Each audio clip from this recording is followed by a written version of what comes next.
Well, good morning, good evening, good afternoon, everybody. Welcome to the Zwift Community Live broadcast of the WTRL Zwift Racing League Finals. We're in race day number 1. We're out on City and the Skur. We got an interesting format coming at you. We've got FAL, FTS, as well as 45 minutes of racing total, with the ability of racers to get some extra points if they're able to carry on past the finish line. Well, the finish line is essentially the 45 minutes, and the further they go past that last banner that's out on course, the more points that they can gain today. It's an interesting format. We'll see how it ends up playing out. Dave, what's going on? Nathan Guerra here, Dave next to me, obviously, and I'm excited to see how this plays out. In school, Nathan, I was always wondering, is there any chance of getting extra credit here? Because I sometimes would lack a little bit during the event, and I think that's sort of what we've got here. Very unique format. Shout out to Martin, pushing the envelope, just like Perry-Nice today, right, with the time trial, team time trial, where the first rider gets the time. So I thought that was really unique. So that being said, this is maybe the most unique day of esports that we've had in ZRL, WTRL, and you made some great points. FTS and FAL, we've gotten to know those well, so that'll be in play. But it sounds like, really, Nathan, if you can get to, so it's like the hour record as well. 45 minutes is where we end the race. But if you've gone past that key banner you talked about, I think that's where you can maybe make the biggest difference of all. Some extra points out there. So is that complicated enough for you? And also, Dave, bikes are involved here as well. From what I'm hearing, the best bike to have is the gravel bike. It looks like everybody is showing up on it as well. So that's really interesting. We've got a lot of power-ups in play. There is also the opportunity that the riders could make their way around the course a little bit longer and get some extra FAL if they are able to make their way back up that City in the Skur climb at the end. Let's go ahead and jump right down in the racing as they have started their first climb. The riders have got on course. And right from the get-go, what we are talking about may happen is riders trying to create breakaways right up front. What I do like about this format, Dave, is that it does encourage riders to completely do everything they can to break somebody. I agree. And it also encourages you to work together with a group that makes sense, right, Nathan? I guess that sort of always applies. But in this case, even more so, if you can find a few riders who really want to push hard, it does make more sense than ever out here on a day like today. Nathan, there's some really big names in this field as we wrapped up the regular season, moving into the finals. It's 3 weeks of racing starting this week, and then the next 2 Tuesdays we'll have the show moving on through 3 total days of racing. But Teppo Lorio's out here racing. Zach taking the start today. There's only one Zach, right? He's like Madonna. You don't need a last name anymore, I would say. But some huge names. Christoph Thiem taking the start, Nathan. So it's going to be a really interesting race. For all intents and purposes, today is a scratch race as far as there's a start line. The finish line is based on time, 45 minutes. So basically, Nathan, I'm not sure what to expect at that moment. Does everything just freeze? Is that what we're anticipating? At 45 minutes 45, of time? I think, at 45 minutes of time, there is essentially the event ends, like you would see if it was a timed ride. Zach Neer, though, off the front here, giving a solid kick, and it looks like Christoph Thiem trying to chase him down here. 11.3 watts per kilogram coming there from Thiem. I'm not sure he's going to be able to close that down. That's going to be the first FAL awarded on the day. Havo is going to be the next to cross line. Christoph Thiem for third. Kaminsky for fourth. Planthro is there as well. We've seen a lot from all 4 of these riders over the last few weeks, haven't we, Dave? These are the biggest names in esports right now, really. 100%, Nathan. Actually, watch out. This is exactly what we're talking about. Now, we talk about FTP, and this is pretty close. A 45-minute test out here. Look how hard these guys are working. And there goes.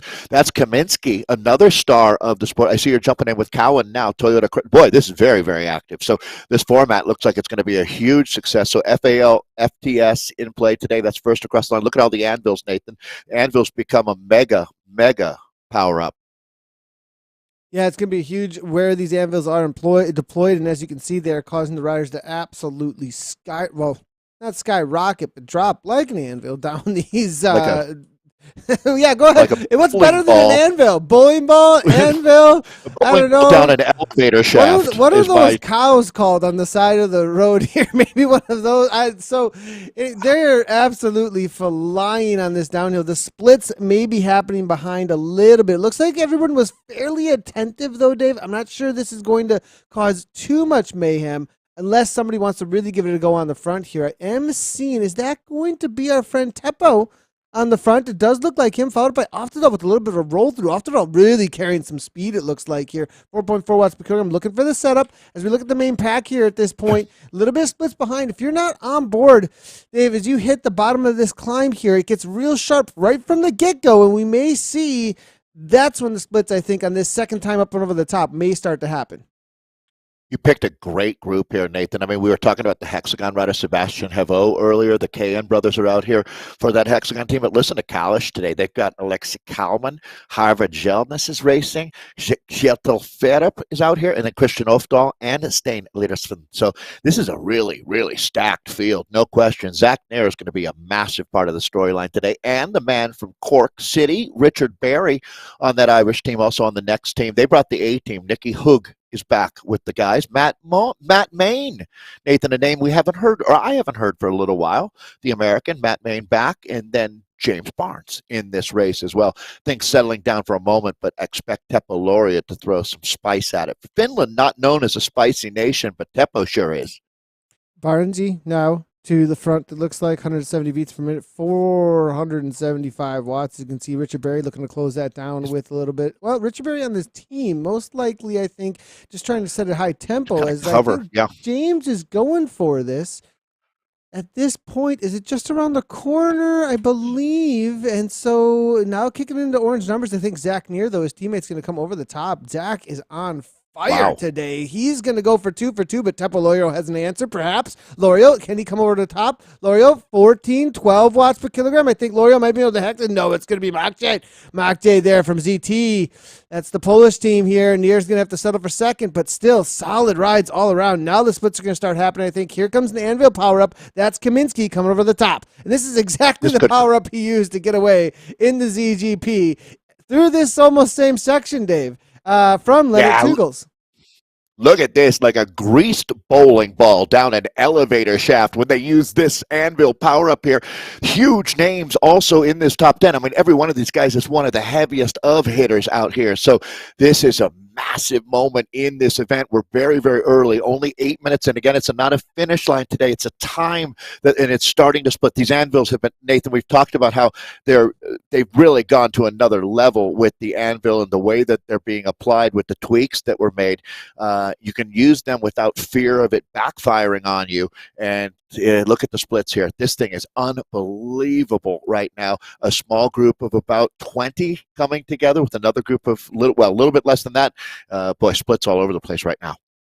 Barnesy now on the move. It looks like 3.8 from him on the front. Now over the top, Vandenack out. This is going to start roller coastering. It looks like the slingshots are happening, Dave. There is 2 seconds back. It looks like a little bit of a split there. This may start to do something. Are there anvils behind is the question. Kaminsky looking to get on terms. He will do so. There's the split. Russell is in this main pack here behind. Now from Wahoo Lacole. Has Wahoo Lacole made the split is going to be my question. Teppo Lorio is back here, Flashberg. And from this pack, Dave, it's another 2 seconds back. Zach Neer isn't amongst here, but I don't think he's going to be making any chases forward. I think that this second chase grabs on. I don't know about the one behind. The one behind here at 2 seconds, they may just get back on terms. And then from there, I have a feeling it's going to be full gas over the top here because they can sense the splits are happening. It shows you at 30 seconds how much can happen because, Nathan, it's all going to come back together. Second group was joined by the third, and now that's all coming into one big group. So we actually have a peloton together. That could have gone any one, left, right, and center. But it does look to me still it's not quite there. You got to weld it completely back together. And at this point, I could say we've got a peloton, but on the front is going to be Howell Davies, the Welsh rider there. Norwegian Ferup right behind him is... Well, it's not Grupo Compacto because there's a lot of riders who've been shelled out here early. It's active, no doubt, and we're not even a quarter of the way into this race, but notable, Nathan, there, Wahoo Lacole back on the front. Looks like 3 of their riders sitting up in the top 7 right now. It took them 8 minutes, Dave, to do 2 times. 8 minutes, and that was It's with the unbelievable. lead in. How many times are they going to go over the top of this thing? I'm wondering, even if the riders are going to start looking at each other and say, how hard do we want to climb this? How many times do we want to go over the top of this thing? Like, Look at where's the handshake that says, okay, do we want to go over this? This is like a fourth, fifth, sixth time? Because they're going to get over the top of this thing in 45 minutes, Dave. If they did that just in 8, I mean, man, this is going to be an insane amount of just interval climbing over and over again. This is the absolute, we've said it, we say it many, many times, Dave, but really, this seems like a hill climb championships essentially, just done back to back to back to back. And we see Vanderlei off the front here. Yeah, and this is, I mean, amazing to attack out of that group with everybody making in the mid sevens as far as watts per kilo and get a gap. He's absolutely at the bottom of the wattage barrel right now. And look at this ride. So the Dutchman crushing it here, but Kaminsky moving to the right, Christian Ofdahl starting to lead the chase now. I mean, Nathan, can you imagine what it's like riding in this group? So you're getting a full draft at 30 kilometers per hour going up a 7% grade is what they were on just a moment ago here of gravel. This is absolutely mental. And here we are now back to Michael Plantereau is the rider that we're looking at, another big star on the French team at the World Championships. And Plantereau has a tremendous amount of talent, Nathan. Yeah, and this really is a rider, I think, that wants a situation like this. When he saw this course, I'm assuming that he was like licking his chops saying, this is exactly what I want. I want to be able to find a situation where everybody tires out, it's forced upon them. I can get off the front with a few riders and just put the work in. We saw him absolutely dominate as Vanderlei, though, comes over the top with some solid FAL. Definitely want to notice that. Now, Planter looking to chase this down. Does he have an anvil power up? He'll be able to use that up and over the top here. Davies looking to come across. If Plantereau and a few other just big engines that can climb, I mean, this is a climbing maniac. This guy can walk away on any slopes. Now, is he backing off? Going to jump on in here. Not quite at that moment, I think, yet, Dave, where it's a complete snap of the elastic for a pack that maybe he wants with him. But he's got his teammate Havo here. If he finds the right group, watch out. This could just be a runaway train. I couldn't agree more, and it's got the right ingredients right now. Plantereau's lit the fuse. Let's see if this is going to be the bomb. You can see the two different extremes, the anvil and the feather. There's the arrow power up as well, that arrow helmet there. But everybody wants the anvil. There is no question here. All of these guys, I mean, if you look at it, Nathan, there's probably about 20 riders in this field who contested the World Championships just a couple weeks ago. So the fact that they're holding on to this form is amazing. I mean, Zach Nair is a good example of a guy who rode in the top 10. It's so the fact that he's continuing to race out here and jumping in this format speaks to his capacity. And who is this with the anvil? A next rider? Oh, that's going to be Barry, isn't it? Rolling off of the front. Richard Barry there, the Cork City rider. It may be looking toward the front here. Or am I? No, it's Zach Neer, actually. Zach Neer. It's actually Neer. And I'm not surprised. He seems really aggressive today. I have a feeling, sometimes, Dave, I don't want to speak too much for him with what's going on, inside his head with his fitness or anything. But sometimes, he had an amazing result at Worlds, huge, something to be proud of. But sometimes you peak, and then you get this second bump in your fitness, like, whoa, it's hitting really hard now all of a sudden. Well, I wonder with the way he's riding today, if he's just feeling on fire because he just continues to go off the front attack. He recovered after those 2 times over the top just a moment ago, but I have a feeling we're going to see a lot from him today. There's a lot of variables in when you hit your peak, and no rider's going to get it exactly down to the very minute that they hit the top of the mountain, right? So Zach very well could be peaking right now. Missing by a week or two is absolutely normal for all athletes. I mean, as far as absolute, and it's really hard to know, Nathan, when you've hit that apex out there. So he's within that range, that target area, and assuming, I know a lot of riders, Nathan, after a major event like World Championships will get sick. Right? Your body shuts down. Mentally, you've been fighting so hard for so long that you crack, but clearly not Plantereau, not Nair, not Kaminsky as well. How about Kaminsky? How talented he's been out here, the Polish rider. So these guys are showing some real depth in their fitness right now, Nathan. 100%. They definitely are. Look at the depth of this field as well. To be able to hang on with all these moves so far is just incredible. Now, we do have a rider off the front. It does look like it is going to be Mir from WLC. This is a bait move, it looks like to me, at 5.4 watts per kilogram. It's not super serious because Havo just says, I'm going to come over the top. Planthro, on the back end of this race, I have a feeling that it is going to be the Hexagon team making these moves now, as I have a feeling that they have thought about the bigger picture rather than the bigger picture of the entirety of this race, it looks like to me, rather than the upfront fireworks that we saw go off right from the get-go. And now the endurance of these two riders is really showing up. Kaminsky again over the top, though, seems to be timing these anvils again and again, looking for the split from the Coalition Beta team. The brother knows his Zwift craft, that's for sure, Nathan. So we've got the Scudder South and the Scudder North that they're going to be contesting these FTSs and FALs on, these points that they would have been accruing. That's a pretty wild image as we take a look now at the Tête de la Bike course. Kaminsky, the Polish rider here, that's the group coming back on him. The power of a group with anvils, that's massive. It really is. And so there's Barry. Now, we were talking about the Irishman here. Another one of the next riders. Wahoo Lacole's got a strong squad. Jan Steinman took the start today along with Hal Davies. Ben Russell's been phenomenal this year. We saw Ben Mir up there as well for Wahoo Lacole. And then, of course, Tepa Lorio and Paul Hamblett. And as they make their way down again, 3 times over the top so far. They're going to go, let's see here, 4 times over the top so far.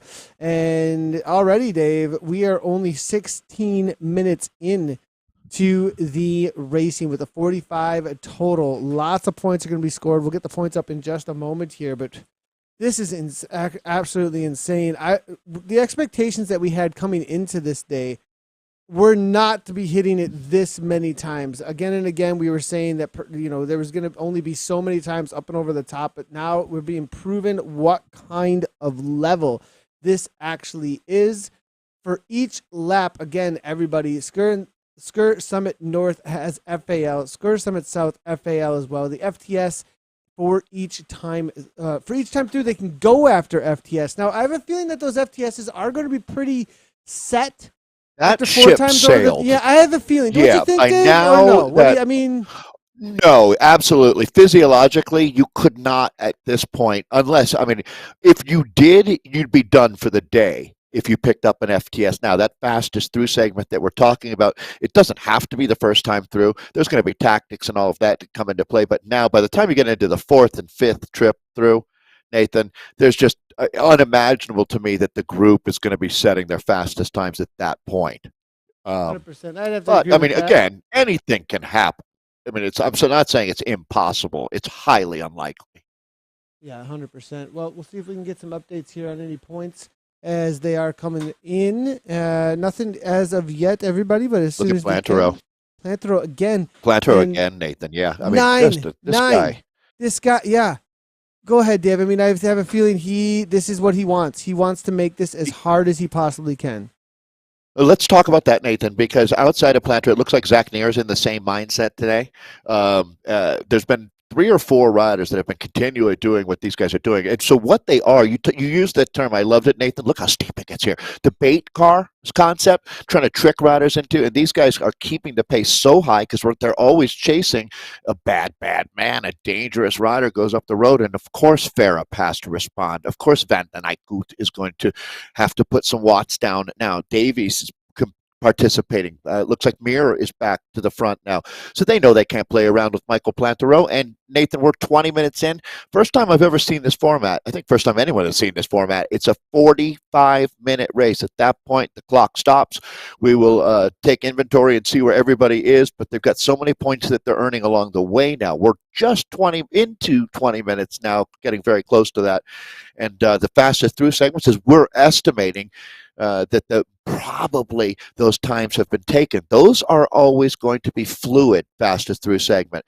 First across the line is different. as you know, Nathan, through many, many seasons here. First across the line points, once you score them, you bank them. Fastest through segment, if they go through that segment again later in the event, not every race is a circuit where they would pass through. Sometimes there's only one FTS, but in this case, they've got multiple cracks at it. Hard to imagine they'd have legs fresh enough to get it now. Taking a look at Planthero's gap now at this point, Dave. This is getting really interesting because this is exactly what we were talking about. It's exactly what he wants. He wants to cause gaps. People are going to go jumping across to him. This may be the moment where it forms a group of 4, 5, 6 off the front. The Anvils are going to come into play in here in just a moment. Geldine's now comes through. Solid little kick from him. Now the roll through speed starts here, Dave. Planthero backs off, looks for a wheel. Will we get that group forming off the front?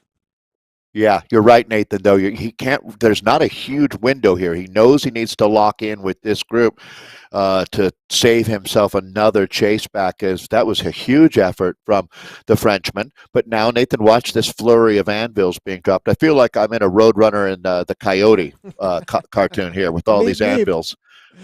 Beep, beep, beep, yep. beep. Yeah. I think even our European friends will get that one. And most of these riders are European, not all, but you see very few American or Canadian flags here.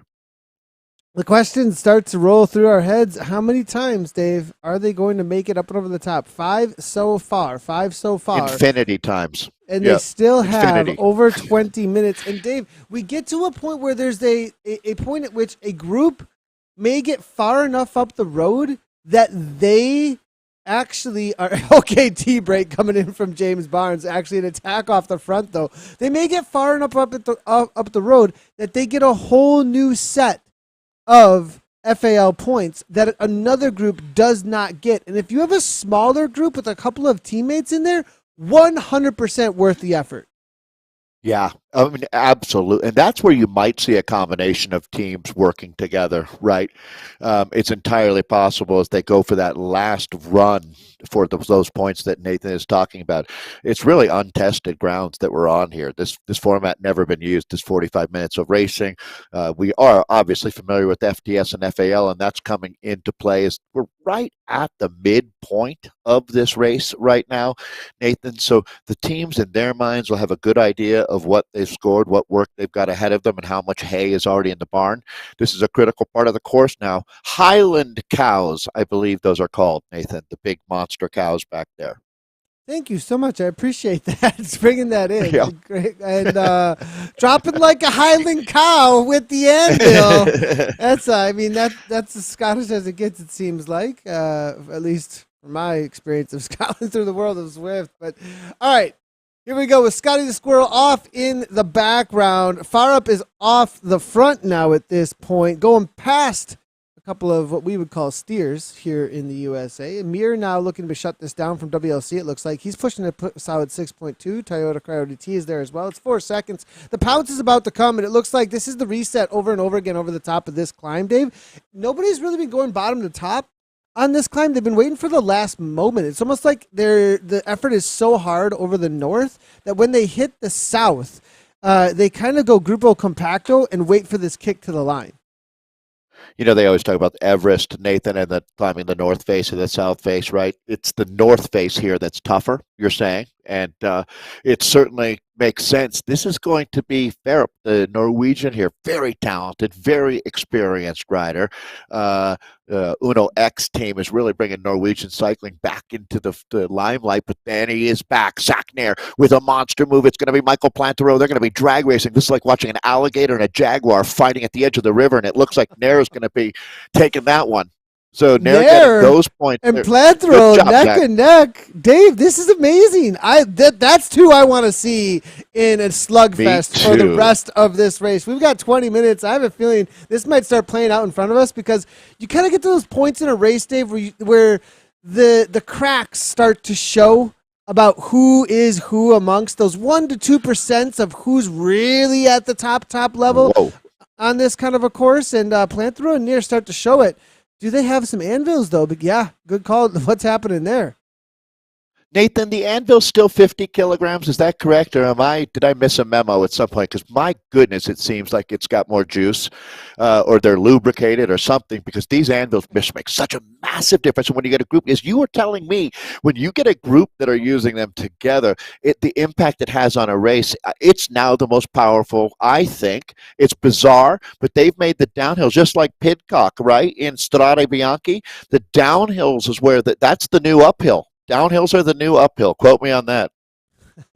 Downhills are the new. It is. It's true. It's actually true in Zwift. That's this a really is a reality. Good point, don't you think? It is. It's a great point. I have a feeling that a lot of the riders are looking at it that way. The other thing about it, Dave, is a lot of times on the downhills, you could like come up over the top, sit up a little bit, and go, okay, I can breathe. Well, not breathing too much with 2 seconds off the front. Kaminsky on the attack, and we've seen him walk away with an anvil attack just like this just the other day. Last Friday, he did exactly the same thing to give Coalition the win when it came to the Zwift Grand Prix. Can he push on with 1, 2, 3, 4, 5 riders at this point? Who's going to try and come across? Barnesy looks like he's got a little bit of worry there. Mears there as well looking to come across. WLC have not got involved. Oh, they are actually involved. Excuse me. There is one on the back from WLC, so that'll keep them happy with Hull Davies. But they want a few more riders up here, Dave. Who's one out? All the teams represented, but some more riders want to get involved.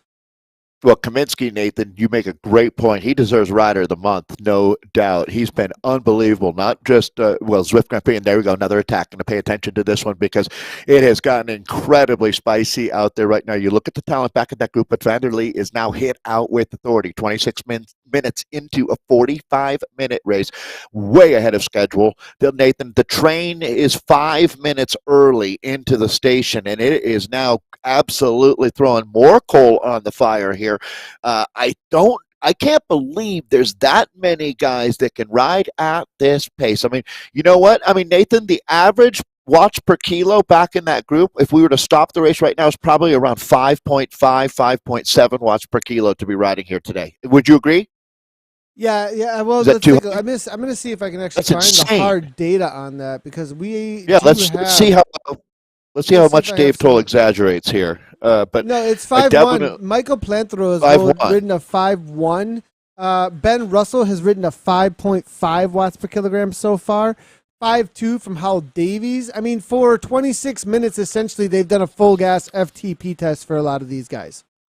Nathan, that high number, right? It's a good news, bad news. It means you're making the most power, but the other guys have been a little more efficient if they're still in the bike race with you at that point. So it's really interesting how you can look at that. I think it is a perfect example of a good news, bad news number because right now, Vanderlee, I think he's on a mission. Nathan, mission to go pick up some points. And I don't think that he's planning on staying away after that. And again, when they start using these anvils collectively as a group, it's relentless. There's really nothing you could do as an individual with just a 3-4 second gap to hold off anvil heavy group.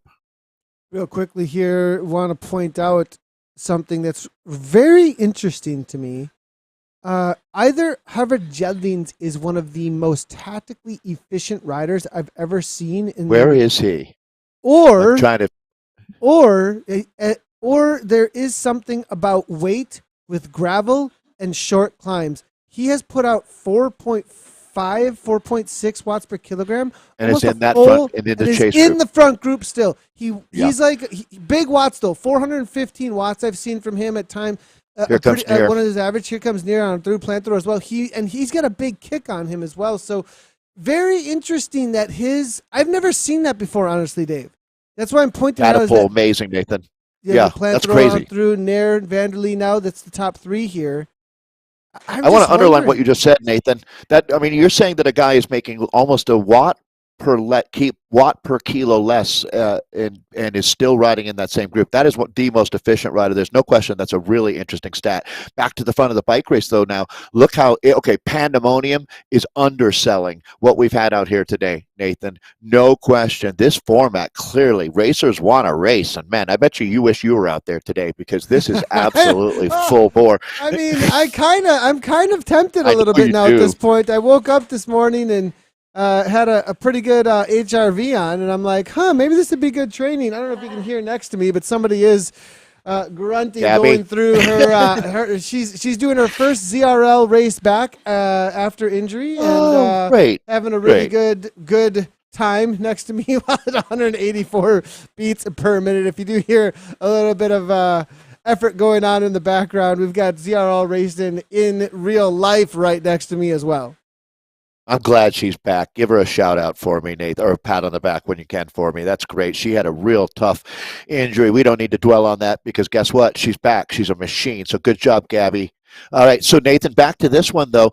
It looks like this is going to stay active. No question. They keep pushing on. They can't quite find the right ingredients to make a souffle up on the front. So, Sebastian Havot says, I know. I'm French. Here we go. James Barnes always there.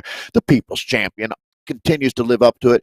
Nathan, are we down to 20 in this front group now? Something close to that. I mean, James Barnes looked like he almost threw in the towel actually at one moment. I don't know, or something. He said, "Good game." Going to say threw up. Yeah. No, well, I do have his Twitch stream up here as well. We'll see how he's surviving as far as that goes. But yeah, so it does look like we have, going back to Becker, 27 have made the front group. We started with 101 in the pens, so obviously we've whittled it down to about a fourth of the riders. There are those two riders up the road? No, yeah, near Vanderlei went. My bad. We didn't catch that. I am sorry. Actually, I did not catch. I thought there was another group up. Vanderlei? When it came back together. Is it Vanderlei? Yes. Yeah, Vanderlei's is there. Plantaro's trying to chase back. What happened was there was like a group of 8, and then that group split. And then the group that went off the back got caught, and I assumed that the whole group got caught. But actually, Near and Plantaro tried to just continue on. But I think Plantaro dropped off of it. Vanderlei and Near get away. This is what they want because now Vanderlei's team's not going to be chasing. Near's team is not going to be chasing. Plantaro, if he can make this happen and get across, the French team, Hexagon not chasing, then it's on a lot of the other teams here. WLC are really going to have their work cut out for them. Rose Beast Mode, we're talking, is it Fusion that's out here as well? So Oftedal and the rest of them, Toyota Cryer DT aren't here. So there are about 4 other teams that could get involved to try and do something. Plantaro at 9 watts per kilogram, he's looking to get across now because if he can do that, this is a serious split. We still have about 13 minutes of racing left for this group. Normally, Nathan, I would say, of course, Plantaro gets across. He's an absolute machine. But with these two, it's the biggest effort he's made all day is happening right here, right now. Is they're going to go through, snatch some points. Watch out. Here we go. They hit the downhill, and they'll hit it hard. Zach Neer's that's going to be Vanderlei, the Dutch rider, on the front. Zach Neer on his wheel. They are going to be joined by Plantaro. So it's going to be a group of 3, the 3 Musketeers out here, Nathan, representing different teams. It's all in their advantage to work together at this point. As you definitely noted, they are taking a lot of the horsepower out of the chase. One team that remains obviously is Wahoo Cole, Toyota Cryo as well. So there's still plenty of engines back there, but this is a big moment here as we roll into very quickly. We're going to be in the final 10 minutes of what has been one of the toughest days of racing we've seen in a long, long time. This gap, well, James Barnes now coming quickly, Nathan, the South African is looking to move across, and he's got a couple riders with him. It looks like Ben Russell is there. Let's see, Jan Steinman, Kaminsky. All right, there's enough horsepower. They're going to make the catch here pretty quickly, is my anticipation, Nathan. They are going to make the catch, but look at the splits behind. It's getting to those moments where there's not enough riders in between sometimes. You know, you've got that rider that can kind of be that puzzle closer. They can close down the puzzle. They can put that together. It's all blue in the ocean, and it's just, you're like, how am I ever going to find? And then there it is, that piece, right? Exactly. Yep. And that piece of the puzzle to make sure that you can get back on terms, put it all together. All of a sudden, it starts falling apart when you get down to only 20 riders. Somebody just can't close that gap. There's not enough bodies to get through. And then there you go, though it's closing right down. It looks like, is Kaminsky on a dropout? No, okay, he's just calming down. He doesn't really have any interest. He thinks it's all coming back together. So they're going to do another climb up over the top. How long are these climbs taking? That's the other question. If we take a quick little look here at the leaderboards. At this speed, not that long, which is 31.6 on the south. What is the north going to be here? We'll see if we can get a quick little look at the north. Skirt Summit South, 131 was the time that we saw. You see it stays together more on the south than the north. Oh, yeah, you're right. There's the breakaway Bray. I don't have. Here's North. 304 for the North. 304 for the And North. then It looks then some like. fives and sixes and yeah, It looks like interesting. this is women though. This is women. My bad. 227. 227 actually for the North for the men. 47 seconds on the Boy, I'm so break. These are if insane times though. if you had to guess, Nathan, on the points at this point, who would you think? It's hard to say. It I think really is Planthro not. and Nair have really And been, next, yeah, yeah, next have really yeah. been up toward the front there over and over again. There were some early points, but so far Hexagon, I may be edging them out just a little bit, but the representation in the pack is I'd go the also, other way. yeah, I go okay, the other way. just Yeah, because of just because numbers. I feel like there's a few more in the top 10 for next than we've seen from Hexagon, but I could be wrong. Believe me, this is all a thumbnail sketch. Uh, but yeah, and I mean, who knows? We might even be missing something because that's one of the beauties of the WTRL ZRL is that it's all about your team's combined points. So one or even two riders really can't get it done. You're requiring not the entire team to score, but just like we saw in that Grand Prix finals, in order to win, you really had to have three riders getting points. It's the same thing here. You've got to have three riders getting up into the top 10 consistently to win.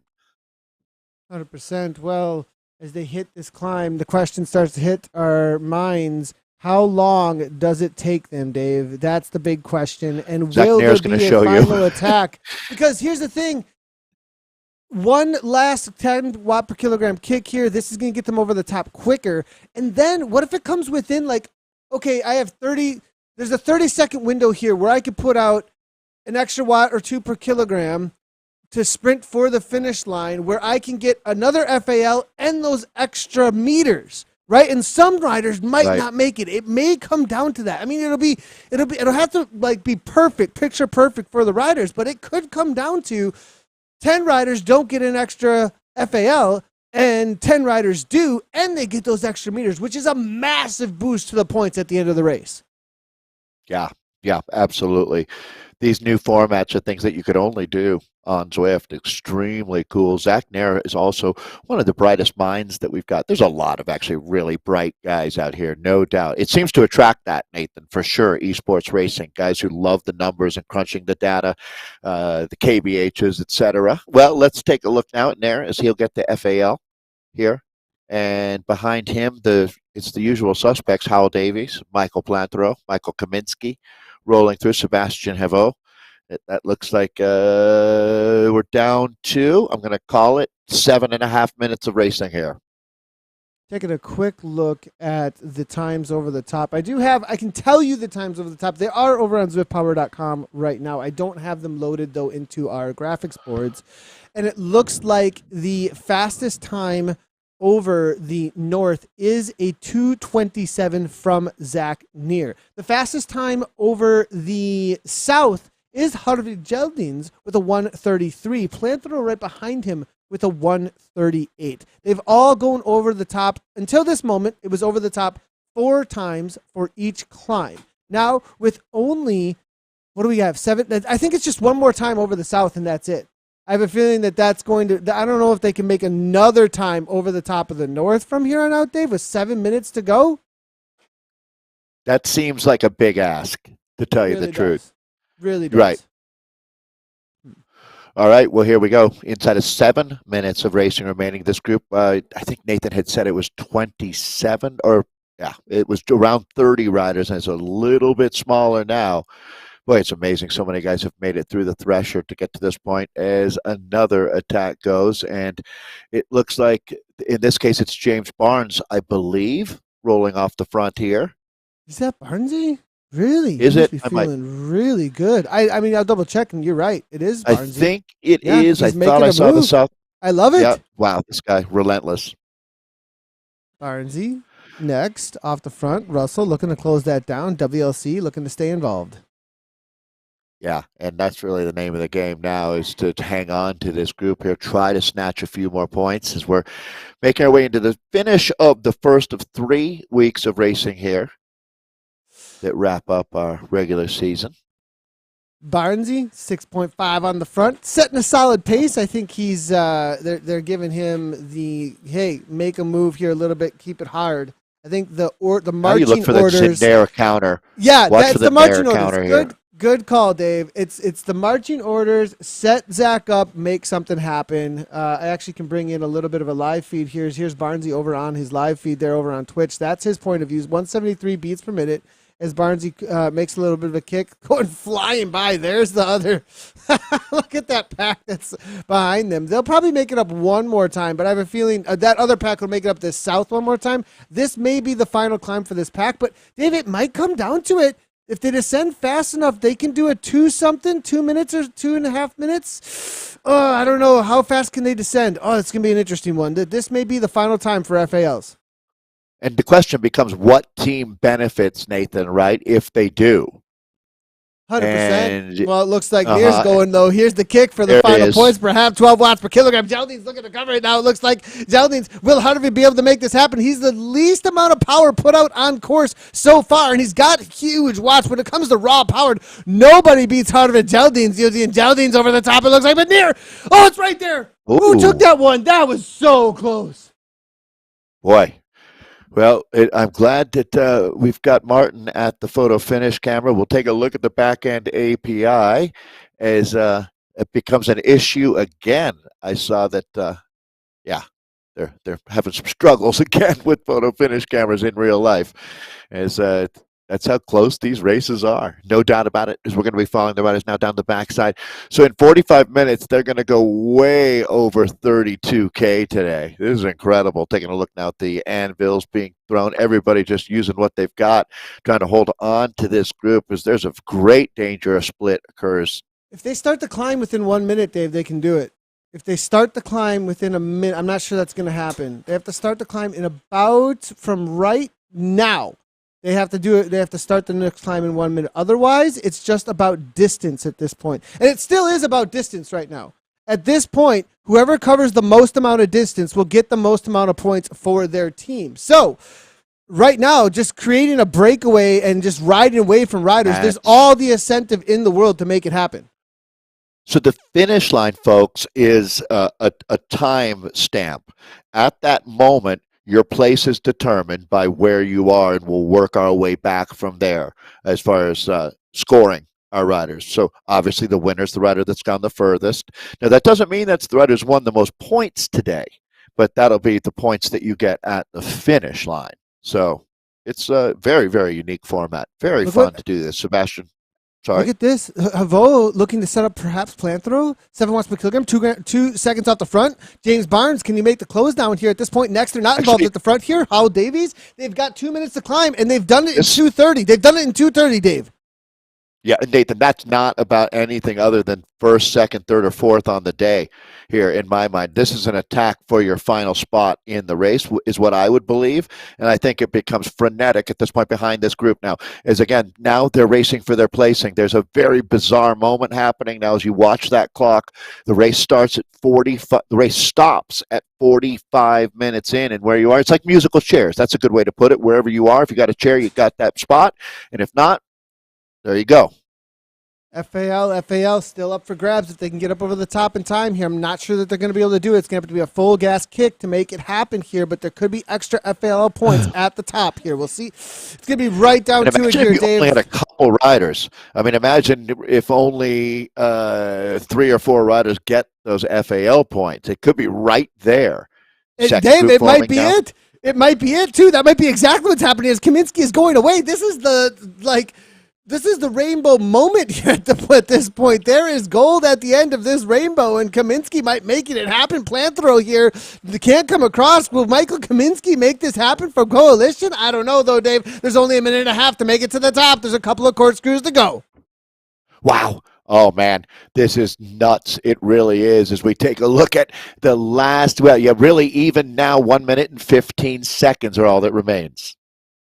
And now it's going to be Kaminsky with that 2-second gap. But Vanderlee now comes up to the top of the Dutch rider now with massive speed. Big kick coming from him. Can anybody get on his wheel here at this point? Kaminsky 7.2, 7.5. Back into the dirt they go. It's going to be Nicky Hug there. Becker's there. Plantereau is there. Who else is left? Zach Neer just hanging on at 167. Here comes the feather power up to try and go across to the big kick at the front of this race now at this point. Kaminsky continues 8.5 watts per kilogram. He's only got 40 seconds to make it to this line for the extra FALs, but it's still also about the extra points for every single 10 meters that they hit at this point. Dave, it's all about these last seconds to grab as many points as they can. You can only imagine how deep they're digging out there right now as everybody is fighting with every last watt that they've got. So Kaminsky here, Le Goff making his name. That's going to be John Verm, the Swedish rider, now into the mix. There's only 10 seconds left. We start counting it down now, Nathan. Oh, this is going to go right to the line. Will they get the extra points? Oh, they're not going to do it. They're falling Not just quite. short. Oh, my gosh. They fell just short. Vanderlee grabs the best points on the day. It's right there, Dave. It's right in front of them. Oh, Wow. like that right there. Now That you know just- it can happen, though. Now you know that it can happen. A 10th time could be a possibility. Wow. That was something. Very cool the way that wrapped up. So, all right, we'll have a chance to take a look back at what happened out here. Look how deep James Barnes, you've all in on a day like this. Look at those That watts was per fun. kilogram. Yeah, Look at those holy cow. watts. Oh, my gosh. Insane. Absolutely insane. Amazing riding. This format, Dave, it really almost automatically creates massive amounts of pressure. You know what I'm saying? There's no getting around that you're going to come to a pressure moment. There isn't just going to be this, you always get your crazy sprint moment no matter what, but there may not be a sprint. It may just be attrition to the line. Yeah, I would say the latter is more what we saw out there today. That's for sure. So I'd imagine WTRL.racing, if we want to go back and review how the points were distributed today, would be a good way to do it. 100%. Yeah, We can that's take a look. about and all see I if got we on can find that. some- yeah, we can see if we can find some points out there. I'm not sure, for some reason they're not coming through. I thought that they would. Yeah. Gonna jump real quickly here. Give a shout out. You said we'll give a shout out to Gabby. We'll be able to go and find her out on course. It looks like the recovery's going all right here, Dave. Yeah, very impressive hitting this steep pitch right now. 2 riders off the front. Breely from Beta. Guerra, it looks like here. I think that's the first time we were able to say that in broadcast. ZZ here on the chase there from Ionian. Kagstrom, Angstrom there as well. Looks like Rose Beast Motor having a field day out here, though, in this Women's Cup here. So it's good to see that they've showed back up.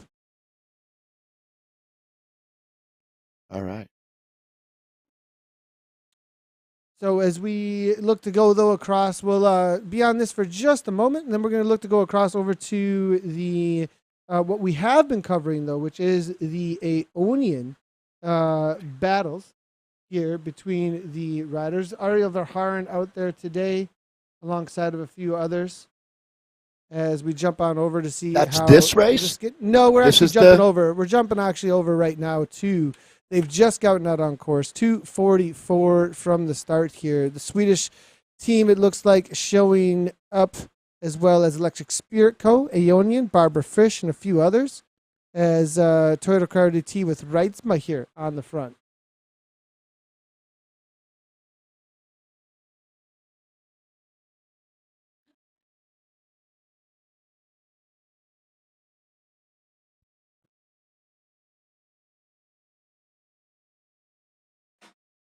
As Dave, did I lose you on the audio there? No, I'm here. I'm just trying to Okay, figure out gotcha. what we're doing here. I'm sorry. I thought we were wrapping up after that last race and didn't realize we were going straight into this. So and to be honest, I need to take a short break. I'll be right back. Sounds good, Dave. No problem whatsoever. So, EMEA East Women's Cup West 1, it looks like, actually, is what we're looking at here. So, this is SF1 as they make their way out on course. Toward the front here, it looks like it's going to be Linda Klein. Reitzma's there as well. Coldcloth. Toyota Cry RDT with Klein now with a little bit of a press. Is looking back. Barbara Fish here and Aeonian sitting in the wheels looking for those first FAO and FTS. The pressure on the front of this race, I'm not sure is going to be coming quite as fast and furiously as we saw from the men's racing. In the men's racing, it looked to me like they were going for some FTS from bottom to top. I have a feeling the FTS on this one is going to be a little bit more about the attacks about halfway through to three-fourths up and over the top of this climb. But Klein really making things tough. And in the finals, amongst the women, there was a lot of domination from Aeonian in this, as well as Wahoo Lacole. But as things reset, you may see a little bit of a surge, I think, in motivation from Electric Spirit Co. as well as Toyota Cryo DT to try and make something happen in these finals days now. As we do see Electric Spirit Co. on the front. Good to see Etienne here now showing up. And this is definitely a name here, Dave, to be watching out for. Yeah, the Electric Spirit rider now. So, again, 45 minutes of racing. So we'll be watching the clock here. FAL points, FTS points, and those would have been scored. We are going to be on the Scudder South and North out here, so it's a very popular race course that we're on in Scotland. We've talked about the potential of a breakaway going away. There were so many in the race we just covered with the men there. So many strong riders in that group. It actually really stayed pretty close to 25 riders making that final selection. The ultimate race ending, the riders come to a stop after 45 minutes, and that's your place, and those points are scored. But with so many FTS and FAL points, that's the name of the game here, and it's all about your team, not your individual points, but the squad score is how you win. So we're going to be back. Wahoo Lacole, one of the teams that's been so impressive having that mix. That's Lindsay Cassie, but look at this now, mixing it up. Yeah, Aero power-ups off the front. Barbara Fish, Aeonian, Richardson there as well. Electric Spirit Co. They're showing up today, and I'm liking to see this. Dave, I sent an email out to Electric Spirit Co. early on in the season saying, hey, let's get some cameras, let's see what's going on. And I think, it's a long season. And, I got in, so to relate that to the long season, I took this last 0L off. And after taking that last ZRL round off, the round 3 I took off, but I raced the first 2 rounds, and because of that, I can still race in the finals because you just had to race a certain amount of races. And so, I have a feeling that some of these teams may have a little bit of a resurgence. They might have a little bit like, okay, I found the energy, I want to go and show up, and maybe round 3 didn't go that well, but let's see what we can do when we show up for the finals here. Well, I like the attitude, that's for sure. It looks like with the Electric Spirit out here today, we've got Toyota Cryo starting Charlotte Koolklof, another very talented rider, Linda Klein, one of the 2 Dutch women, says Retsma, we saw earlier. That's Joni Retsma, who was very active. And then Louise Gamst, a name I haven't seen for a hot minute, out racing today as well, the Danish rider. Relatively small field, I must say. Gamst, interesting enough. Where has she been able to make the front group? We'll see if she can come across here. Kristen Yax is there as well. Joe Patterson here, 2 seconds up. It looks like she's looking to cross here from WLC. She may be able to do just that in just a moment here. The Irish woman, I think she is going to make it across. Nice little push here because if she did not get involved, there'd be a lot of trouble for her as she is going to do this. Now, this is going to be right before the kick. That's about to happen. It looks like Toyota Cryo DT does not want her getting back on terms, and it's going to be Richardson on the front here, 5.7 watts per kilogram. Etienne here closing that down as quickly as she can. The Wahoo Lacole rider, again, Patterson, 5.3, doing everything that she can to stay involved in this race. Early on, dropping off, though, like this, 8 minutes in, Dave, it's going to be tough to make it up back over the top of the north if you're already falling off, but perhaps she has some consistency, whereas these punches may be the thing that are really putting the nail in the coffin for her early on. Ariel Verhaeren, the rider that we're looking at now, who has made it into the top 10 at the World Championships. So not a rider that you want to find yourself chasing. Ariel Verhaeren, I mean, what we've seen from her in the last few weeks, Dave, she's also taken some in real life podiums. We saw, I think, over the weekend, taking a win recently on the road at the end. He's trying to close out this final kick. She is going to do so. Verhaeren right on her wheel. Oliver Harn, also the kind of the all-star for this team. I mean, not she played an amazing part and got the final points over the Clyde kicker actually in the Zwift Grand Prix this past Friday actually to give Aonian that win. And so great to see her back out here in the Zwift Racing League. I thought she might have been done for the year. She said her Zwift season may have come to an end, but it just can't get enough and's got to show up, it looks like here, which I absolutely love to see the consistency. Now, 2 seconds, it looks like the formation at the front here. This is going to be a little bit more of a battle of attrition, it looks like, between the riders as the splits are happening early and often. Yeah, Cedrine Etienne, the French rider for electricspirit.co, has been phenomenal out here. 3 riders coming together. Obviously, Wahoo Lacole. I think Lindsay Cassie's got her good form.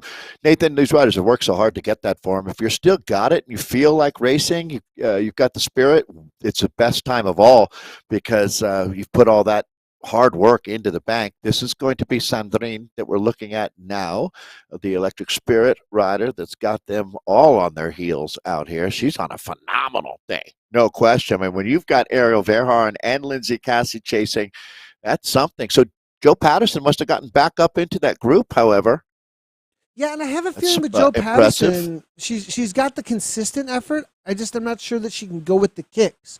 And so, if this does become a race where it's just this steady, nonstop effort over the top of these climbs, she may be able to stay involved just from the reality of how hard these climbs are. And if it's just a hard race, she can just always claw her way back in. But every time it kicks, I have a feeling she is going to find herself in a little bit of trouble. Also, there may have been an anvil involved there. Look at how many Toyota Cryo DT, though. They're keeping, their powder dry, as you would say, Dave. With 3 riders still involved in this pack, consistency is going to be key. Following those Electric Spirit Co. Members and just making sure that they finish ahead of these 2 may keep them in the race from a point situation. Well, Electric Spirit Co. started with 6 riders, the full allotment. A lot of the other teams are at 4 out here today. So if those riders can get up and start scoring points, that's obviously a huge advantage. The Electric Spirit Co. kit is that orange and the barbershop poles there across it, the orange and white. So you can see they've got a couple riders here, but Cryo's got 3 riders in that group. But if they look up the road, that's the vanguard here. Again, Lindsay Cassie's the Wahoo Lacole rider, Ariel Verhaeren there, sitting second or right in the middle of that group. And then the certainly impressive job from Etienne out here today, Sandrine Etienne. But it does all come back together. So you start looking around to see what the potential for points gathering is going to be, because that's a good overhead look at this group. Again, 11, almost 12 minutes into this 45-minute race. I don't know that we've used the format before where we stop them 45 minutes in, but all the riders then will get their placing there. But these FTS and FAL, that's what it's all about at this point now. And we talked in the men's race about how for the FTS points, typically those go relatively early as riders, but you never do know if they're going to have some snap or a plan later in the race. But technically, especially with this smaller group, and the group's not going to get much larger, only getting smaller out here as we take a look at Richardson. Now, that's Rebecca Richardson for Toyota Cryo, the Welsh rider on that team, surging off the front. Just picking up the pace for everybody here, Nathan, is Joe Patterson looking quite fine at this point now, sitting right here tucked into the group. Her problem is there's not many teammates around her. There are a few behind, I think, in this group, or are there? Lindsay Cassie should be right. There she is. Yeah, and that's the question, I think, David, is early on we saw massive kicks from a few of these riders, and was a lot of the fuel burned? What's going to end up happening later on in the race? And I think a few of these riders were saying that's not going to get away. Chase it down a little bit, but I think we're going to bring that back together. And as they saw the pack come back together, I would say a rider like Ariel Verhaeren, who's been, I think, following wheels and waiting for her moments to pounce. Maybe later on in this race, we might see some more attacks from her, Lindsay Cassie, trying to get away. My question is, what's been going on with Toyota Cryo DT? And can they, with the numbers that they have here, make something happen later in the race up against these big hitters? There's 2 different cryo jerseys in this group as well, just to help if you're watching at home. There's 3 cryo riders in the selection. Aonian with 2. It looks like Electric Spirit Company. I think there's only 1 on screen, but I believe they've got 2 up in this group here. But it Yeah, certainly looks Etienne good for is wearing cryo the right now. orange on the left there, actually. And she is riding for Electric Spirit Co., but is not in the creamsicle kit. She's in like Solid an orange yeah, jersey. solid orange jersey. Right. Yep. Good call. So Good call. So right now, I mean, it's not strictly how many riders you have in this group, but it looks like Toyota Cryo has got a command position now with 3 in this group, but they still need to be finishing in the front of this group for the points. That's going to be Lindsay Cassie up on the front right now. The mighty Ariel Verharn, it looks like we're going to go again as Sandrine has hit out. She's picked up the top points every time through up here, Nathan. Yeah, Does it again. massive effort here from Sandrine Verhaeren for second there. Cassie coming on through. Klein, it looked like, followed up by Whitelaw, Coldclough, Richardson. I think that is going to be the order. Now another Electric Spirit co-rider falling off the pace. Gilbert here now at this point. Plona Itkin, yeah, it's interesting to see. Itkin off the back here, maybe after Worlds and, the reality of, well, maybe getting together with some of her teammates here. She's going to need that here to get as many meters as she possibly can. So great to see here now as Itkin here is in 14th place. But I don't know if you can hear that in the background here. Can you hear that in the background here? Oh, yeah. Yes. That's an athlete hard. She must be just finishing up, if I remember where they were when we cut through there, that they were about halfway through their race, talking about Gabby. Yeah, so it's right next to Nathan right now racing, but this is the race that we're watching here. Gabby's not actually in. She's doing a different time zone there. Lindsay Cassie up on the front. This is the riders that remain. It looks like down to pretty close to 10 to me up in this front group here. Yeah, all back together now. The only thing that happened there between the riders was the FAL and the FTS points that were scored. 30 minutes to go of racing now at this point. Gilbert off the back. The questions now start to rise into the riders' heads as they hit into the skirt again, where the attack's going to be happening to really make the serious splits, because this keeps on coming back together each time. I think the Anvils are assisting in that at this point. But, I have a feeling this is only going to be able to come back together so many times. How many times do you think the ladies are going to be able to climb this? We saw, I think it was almost 10 from the men, if I'm not incorrect. You think it may be 8 over the top for the women? I'll go with almost 10. But taking a look now, Nathan, I don't think that this group gets any larger. That's for sure, as these are going to be all of the points that will be distributed at the FALs. And I think it's about FAL points from here on in. In my estimation, it definitely doesn't feel like this group is going to be racing. There's no group to surf through to try to get that advantage. And I do think the ship has sailed as far as the fastest through segment points go. And there's a lot of both FAL, first across the line points, and FTS points out here today. I apologize that we can't keep you up to date on the scoring. The teams have a pretty good idea themselves, much like in a Madison on the track. The teams are the best at scoring, the athletes in the arena. So they probably, Nathan, know where they're at as far as the point scoring goes, or have a good feel anyways. Yeah, they'll have a good idea. And we can actually take a look over on ZwiftPower.com. We'll have to revert to some of our Zwift Power help here, actually, for the preems. So far, it is going to be Sandrine Etienne who has taken each and every first over the line. Ariel Verharn has been second each time through. Lindsay Cassie took 2 first over the lines. Vicky Whitelaw, one of those. Lindsay Cassie took, third over the line. Vicky Whitelaw a third over the line. Linda Klein a fourth twice. Alicia Gilbert.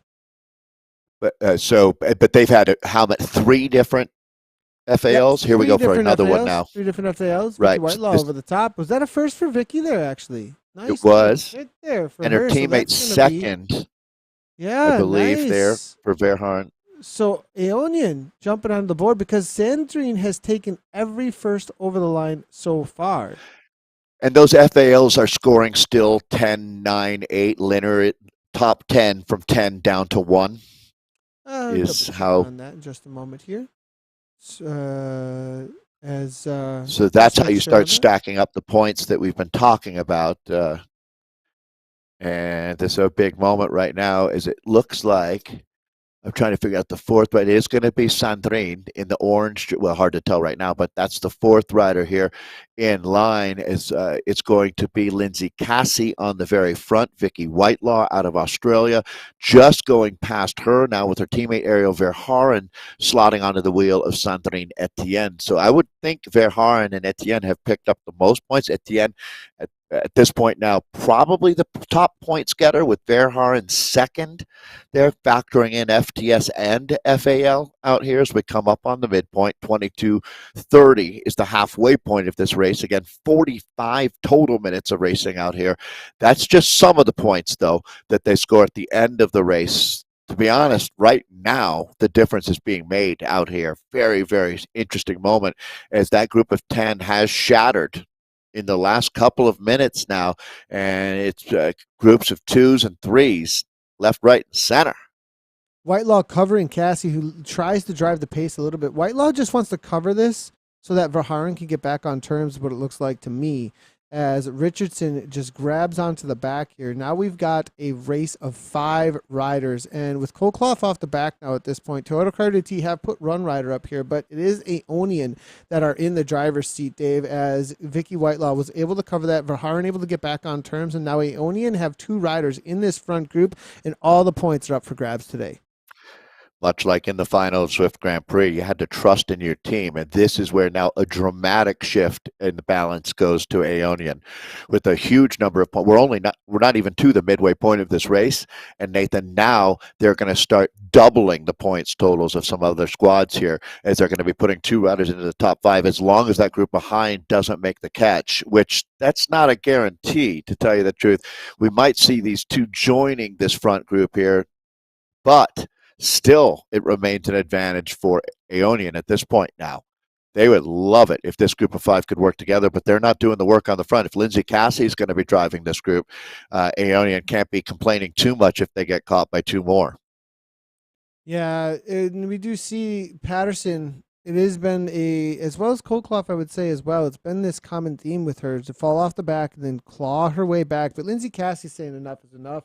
We haven't seen this kind of an effort from her yet, I don't think, from bottom to top, and she's just looking to drive the pace now, it looks like to me, to see if she can break the rest of the riders up into 300 watts, 5.2 watts per kilogram coming from her. Vicky Whitelaw looking to follow it up at the NA, and this is her strength, isn't it, Lindsay Cassie's? To be able to just drive a solid, steady, high pace, actually. That is her forte. Yeah, I think this is really about Lindsay Cassie doing what Lindsay Cassie does and not starting to open up a gap here as she's just in her rhythm at this point. Is Verhaeren going to be leading up the chase? We've still got a lot of racing ahead of us now. Very steep pitch, as you can see up in the top right-hand corner.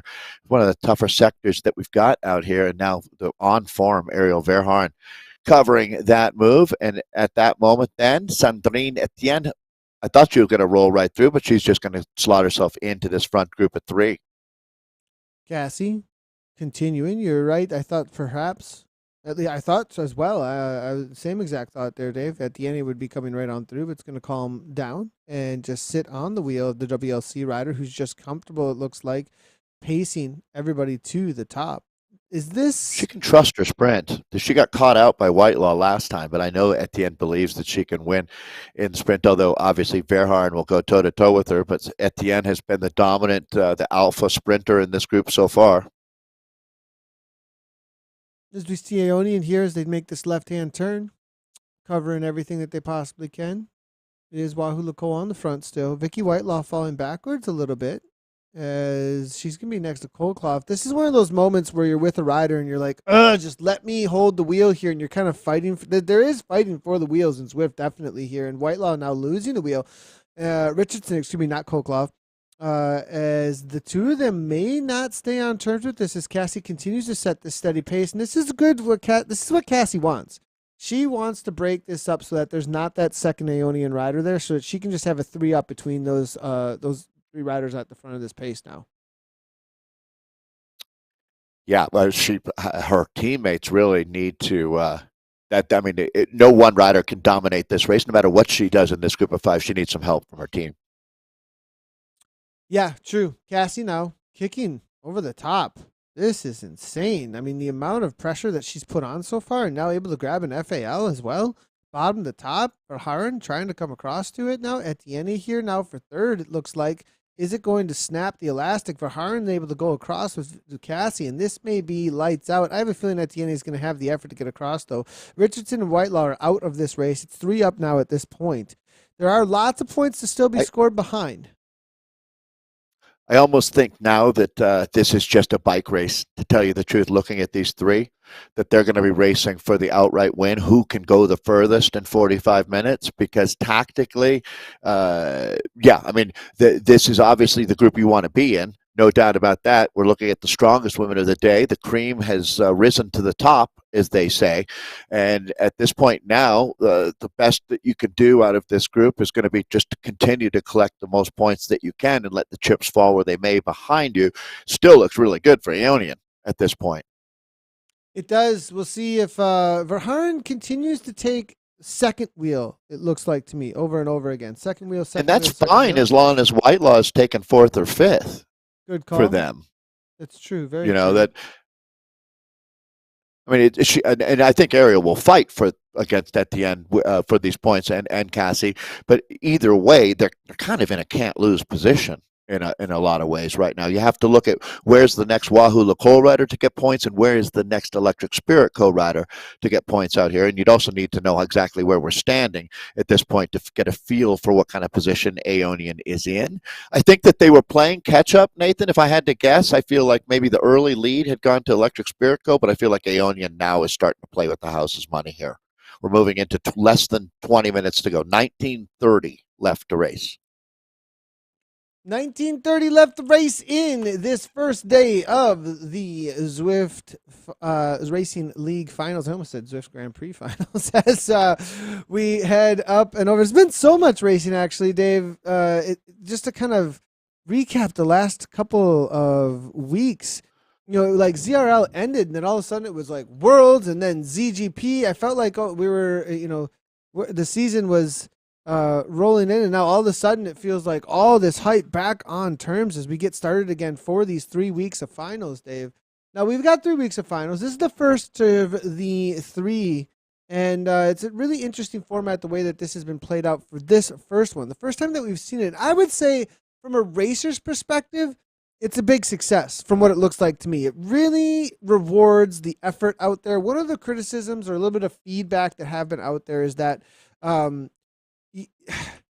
there may not have been the distinction to figure out exactly what you were doing on course other than just sprinting for a line over and over and over again and trying to figure out afterwards where things fell in like this mass. Whereas this is kind of cut and dry in some ways, where it's like if you get off the front, there's motivation to create a cut and dry situation, actually, where it's like these 3 will score the most points. They are the leaders out here. The rest of the teams can score points. You know you're going to be scoring points for how much distance you actually put in out on course. So there's still incentive for those riders. And it kind of puts the best of both worlds together. You still got the FAL. You still got these sprint points where you're battling. But at the end of the race then as well, you've got this all-out effort to try and break everybody. I absolutely love this new format, honestly, from a racer's point of view. Well, some feathers being thrown, so the weight being reduced for these riders on a very steep pitch. Verhaeren now charging. It is going to be Lindsay Cassie, the Wahoo Lacole rider, on the front. Does she have enough to hold on around this bend? Is that line, and Cassie will collect the FAL points, I believe, to add more to Wahoo Lacole's total. But again, not bad at all for Verhaeren. She continues to be there when needed, second across the line. Extremely and then consistent. Yeah. And now at the end, starting, I think, maybe to feel the efforts a little bit now. Not quite the same snap as you see her deploying that anvil power up, increasing her weight by 50 kilograms, and there she goes. Once that anvil kicks in, you start building up the speed. This is a really good look at exactly how that works as you'll watch her roll right up on Lindsay. Well, Cassie now using her anvil to help negate that, but you can see the momentum even that have been built up there by Sandrine Etienne and starting to put a gap here. So I don't know that Verhaeren is going to be too excited about this next couple minutes here. She's got a bit of a gap to close down. It's becoming about 5 seconds, it looks like. That sub-ideal for Ariel Verhaeren right now. Those anvils Very working against her. unlucky. Very unlucky that she did not pick up a Tough anvil break. power up. Yeah. Yeah. Now the question is, I mean, 8 seconds is a massive amount of time, and a feather power up, if that's what she did get, it's not going to be enough to close this down. Now, if there's an arrow power up, it might be a little bit of something here as well. She's pressing on at 4 watts per kilogram, but she's got two monsters up ahead of her working together against her solo effort. Tough break here on the power up situation. This would be a second where I have a feeling Verhaaren's going, ugh. The probability and what should I have used and should I have taken the risk? Because if there was a larger pack with her, then maybe taking the risk with some of your anvils or trying to break the riders, but playing it a little bit smarter. I shouldn't say smart, but I mean just like holding on to anvils for that moment may have been the better call than using. I don't know what could have been happening there, because also I shouldn't speak too soon on that, because there's also the reality that there may have been a moment where she just had to use her anvil earlier to hang on with a pack and is out the back. So this is a probability moment where she might be going, gamification. There's moments where you're like, oh, I love gamification. I like it. I get the benefit of it. And this is a moment where it's like, ouch, that feels like a little bit too much of a random dice roll. Yeah, and that's a big part of why in the World Championships that they eliminated the random distribution. And the gamification is still there with the power-ups. When you use it is your call, but giving everybody the same power-up then eliminates that variable of the lottery effect, which you don't want in a World Championship, and I would even say you don't want here. But it's Verhaeren right now that obviously paying a price for that one. And, luck is a big part of racing. Certainly you can make that argument as well. But at any rate now, Nathan, Verhaeren will try to hold on with 14 minutes and 13 seconds of racing left here. These ladies will be looking to establish their finishing position because we've really sorted things out. It was a small group that we started with, so there never really was a peloton that you could rely on just sitting in. And we're back to the very front. Two riders remaining here, Lindsay Cassie and Catherine Etienne, the French rider on the electricspirit.co team, and then Cassie with Wahoo LaCool. Joe Patterson for Wahoo LaCool sitting up there, so that's good for Wahoo LaCool. Now, you start wondering, maybe they've got enough points, Nathan, when you start imagining how this one has been scoring along the way.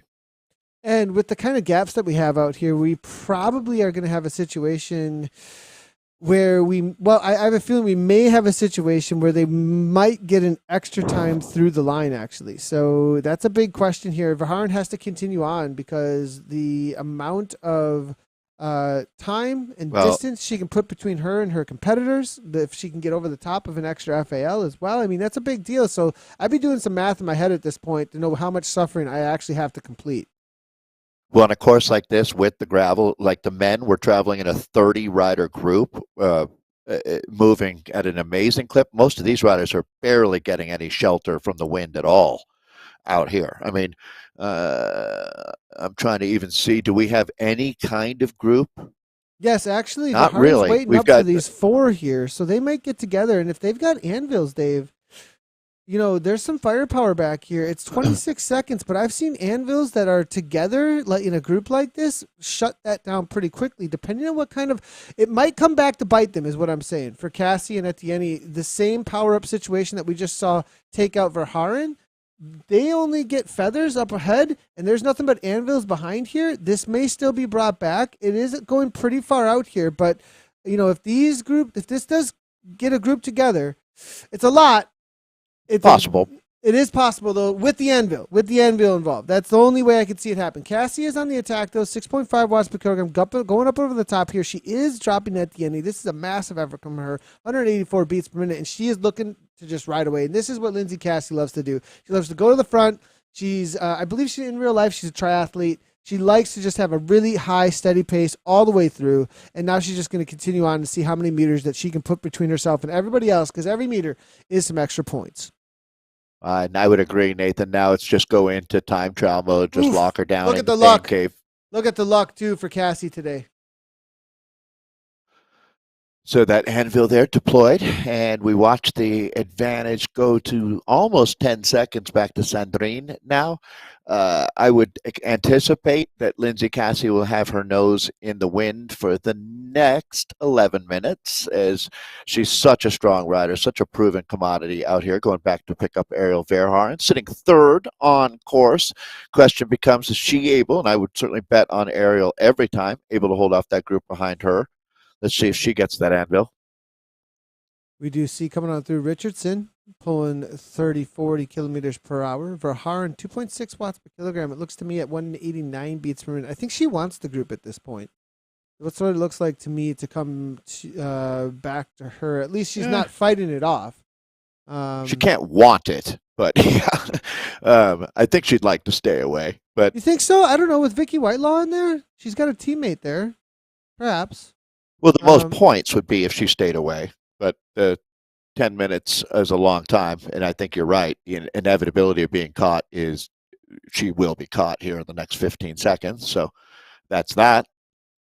And then over the top again here, what kind of times are they pulling over the top of the south here? So it's going to be another question. And we'll see what those times are here. We'll bring in the leaderboards. And for the women on the Sker South, we actually have one of the other events here, 306 actually coming in from Gabriela Guerra from another 310 it looks like, though there. 255 from Platt. That's insane. Absolutely fine. Cryogen there also with it looked like another 2 something. So right around 2 minutes is what they're going to be climbing this at. So I have a feeling this is going to be their final time over the top, but it's still going to be a battle all out to the meters in the other direction in just a moment here. The rider off the front is going to be Lindsay Cassie that we'll see in just a moment here. We do see is this a rider coming back from Electric Spirit Co? It is. She's 22K in. This Motas here, El Motas from Electric Spirit Co. has taken full advantage of the fact that these riders have sat up just a little bit with the consistency of the French rider here. She is going to ride her way back into this race. Yeah, good for her. Way to keep your head in the game. No doubt about it. I wonder how many points they've got. Electric Spirit Co. I wonder how many points because they've got 6 I riders. How many points anybody's got? Yeah, well, good point. I mean, but the thing about Electric Spirit Co. is they've got more riders in this race than anyone else. With Alicia Gilbert, Laura Kent, Lawrence Motas is the rider that we're looking at right now, the French rider, Lucia Blanco, and Mariangela Sozzi, along with the very powerful Sandrine Etienne. So this is huge. I mean, this could be it for Electric Spirit Co. Even though I thought Aeonian sitting with the 2 riders up in that 5-rider group and collecting monster points, it's possible that, especially with the depth and the way this league scores, that Electric Spirit Company has just been able to do this on volume with one very high-quality rider, or a couple, actually, Motas, and now, obviously, the ride from Etienne has been phenomenal today. She's in the solid orange jersey. That's the same team, and here we go. Joe Patterson attacking now out of this group here. But, yeah, I mean, it's not unimaginable that Electric Spirit Company might be doing something sneaky here. Yeah, I could see them definitely grabbing a solid result here. We'll see how it ends up playing out. Great to see Electric Spirit Co. back involved toward the front. Shout out to Anna Svardström there. I do see her a little ways back at 16.5 from Team SZ. I hear that she's got some pretty awesome stuff happening in real life. I think she's giving a dissertation pretty soon, I hear. So, oh, wow. Yeah, pretty cool to see one of our community members who's been a long time Zwift racer. So congratulations to her as that's coming up soon. Cassie here now over the top with an anvil. The luck just does not stop today for Cassie. At the end, he does get one as well. Here comes Verhaeren and Klein for a battle to the line. Now, this is going to be a lot of speed from this group here, a lot of roll through. If they, I wouldn't say work together, but if they fight each other for the speed that they can grab, this may bring it back to Etienne. I think that it's flowing up to Cassie at this point. That's a massive gap here. But Etienne at 25 seconds, we've seen that kind of a gap come back pretty quickly. It's going to have to be a lot of anvils. Vicky Whitelaw, though, without an anvil. Patterson without an anvil. So the luck is it's not really in the group's favor at this point with the dice roll of what anvils have been given to them, but the speeds are high. It's brought back immediately 10 seconds to Etienne, but they're going to have to work real hard to bring that rider back. Klein now with a kick, 8 watts per kilogram over the top. Looks like Motas is there as well with a little bit of a kick. They're up to 66 kilometers per hour. Etienne, still 21 seconds. He's almost down to 20 now, it looks like. But Etienne is now on the push to make sure that it doesn't come back. They're going to have to bring it back to 10, I thought, on the downhill to really make something happen here. It's going to calm right on down in a second. I think she's going to be able to hold on to that gap. All right, so they're down to 6 minutes of racing at this point. This unique format out here, but 45 minutes. It's not a finish line. It's a timestamp that ends the race. You'll see all the riders roll to a stop, and their placing will be taken. It's an interesting formula, FTS, FAL points, and those have been collected along the way here. We're looking now at one of the riders of the day, Sandrine Etienne, the French rider here on electricspirit.co. Keeping it consistent, and it was good to see her not panic too much and push up into like a 5 or 6 watts per kilogram punch there for any moments, but just making sure high and steady here. Don't get out of control. Don't play cat and mouse with yourself. Don't start thinking, oh shoot, I have to race those riders behind me with the same kind of little kicks that they're doing. Keep it steady, keep it high pace, and keep it under control of what you can do, and that will keep that group usually off of your wheel if they start playing some games with each other there. Now, Cassie here, 36 seconds up. At the end, a little bit too much to make that chase. That closing down 36 seconds in less than 5 minutes would be very tough, no question. It looks like that ship might have sailed out here as well. Still in with the French rider now, so less than 5 minutes until this one is paid out here. The first of 3 weeks of racing in our ZRL finals. Cassie now to the front. Now, speaking of the 3 weeks of racing, what we do have next week is going to be the Glasgow Crit Course. 10 laps. Dave, 10 laps of the Glasgow Crit Course. That is going to be insane. A race of absolute, we say attrition a lot here on this broadcast. Well, racing is a race. Racing on a bicycle is usually attrition. But Dave, 2 sprints per lap for 10 laps over 30K with the break with the Clyde kicker each lap in there. This is going to be insane next week.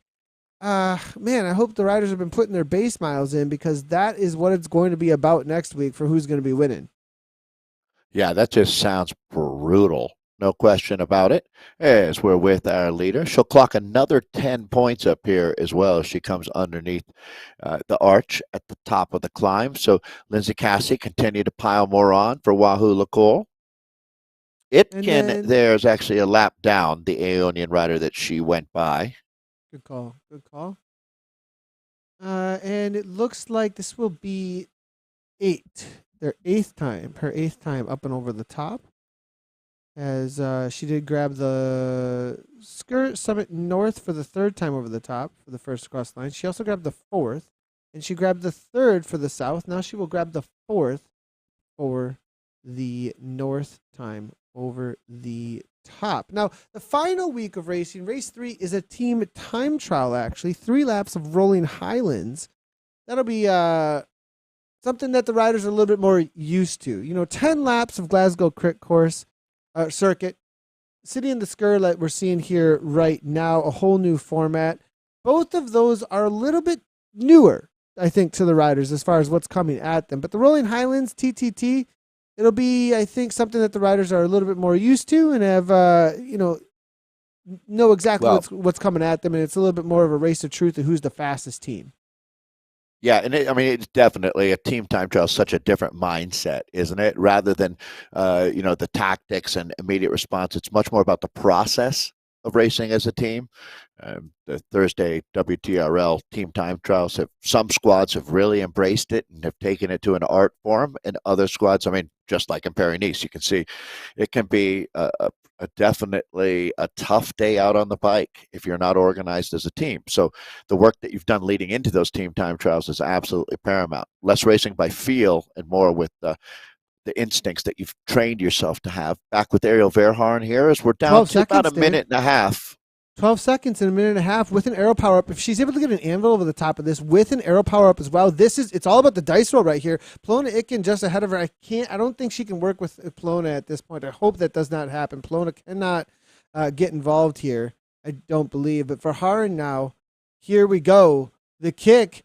Etienne sees her coming, 6.1 watts per kilogram. Did she get an anvil power up? It's going to be the big question. Behind Klein now on the chase. She's got an arrow, but she's using it to close this down because it's only 1 minute to go here at this point. Great use of that arrow power up now. 10 seconds to be closed down. This is for big points out here today because not only is she gaining more points as she comes through here, but she is also on the chase to try and be ahead of the Electric Spirit co-rider up ahead of her.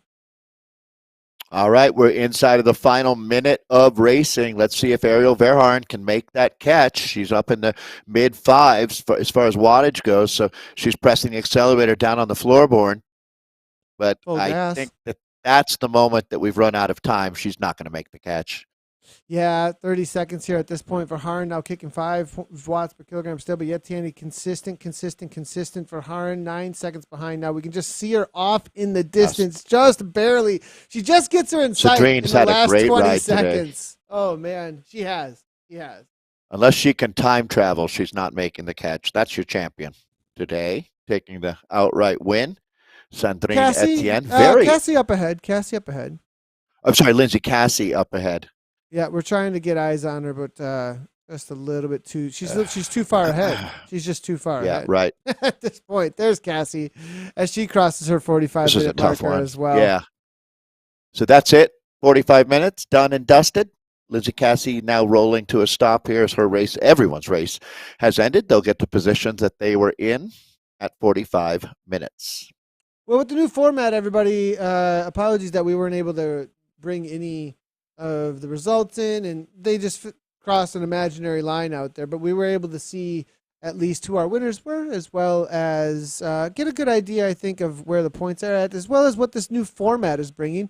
I'd love to see, actually, if you're watching the broadcast back, let us know in the comments what you thought, actually, about the new format that WTRL brought with this finals with the Zwift Racing League, using that 45-minute. We have seen it in the duathlon. They've used it in duathlon in Zwift Racing, where it has everything to do with how much distance that they would get on the bike, which I thought has worked really well there. Bringing it over here, Dave, what do you think? It's great. It would help a ton if we had points and could know the scoring to be able to tell the story. That's really, we were missing a key ingredient, to tell you the truth. Yeah, from a broadcast perspective, it'd be great if we had a little bit more of the information put together, but I think they're working really hard. I know Martin. Then we can tell you what's going on and how important it is if this rider's going to make the catch, and if that 1 point is the difference. Without knowing that framework, it's a little bit of just racing by feel out there. The format is great. I think the format's outstanding, to tell you the truth. So I hope we can do a better job for you in the future. Yeah, from the broadcast point of view, 100%. Also, maybe even in game, having an idea of like where things are at, how many points per meter. Sure. So maybe a proof of concept as well, where let's go, wow, people really like this. This seems really compelling. Let's go ahead and put that point system so you can see it in the game, maybe perhaps, or some other, I don't know, I thought WTRL were making an app perhaps that might be able to show you that as well. So that'd be great.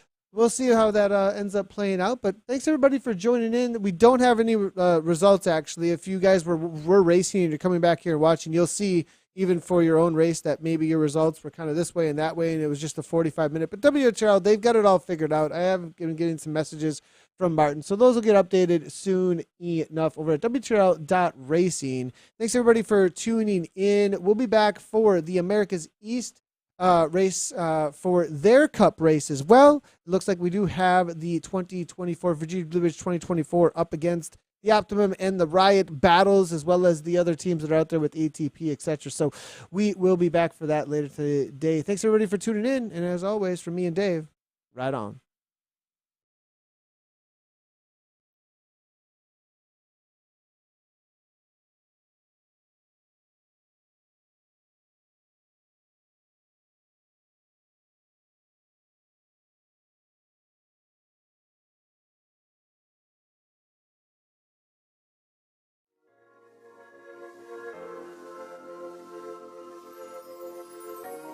Let them see your perfect imperfections. Don't hide from it feeling, 'cause they just want your word. I won't let them take